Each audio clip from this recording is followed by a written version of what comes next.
বাচ্চারা বায়না করেছে আলু ভাজা খাবে, কিন্তু একটাই তো আলু আছে, কি করা যায়? তার জন্য আলুটাকে ধুয়ে নিলাম প্রথমে, তারপরে এইভাবে লম্বা করে স্কোয়ার শেপে কেটে নিলাম। তার মধ্যে দিলাম লবণ, হলুদের গুঁড়ো, গোলমরিচের গুঁড়ো আর চালের গুঁড়ো দিয়ে একটু মেখে নিলাম। যেহেতু বাচ্চারা খাবে সেই জন্য কিন্তু আমি এখানে লঙ্কার গুঁড়ো দিইনি, আমি এখানে দিয়েছিলাম গোলমরিচের গুঁড়ো। আর গোলমরিচের গুঁড়ো কিন্তু আমাদের শরীরে ক্ষতি করে না।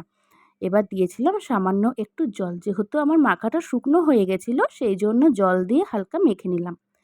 এবার কড়াইতে তেল গরম হলে ডুবো তেলে কিন্তু এক একটা করে ছেড়ে দিলাম, আর ভেজে লাল হয়ে গেলে তুলে নিলাম।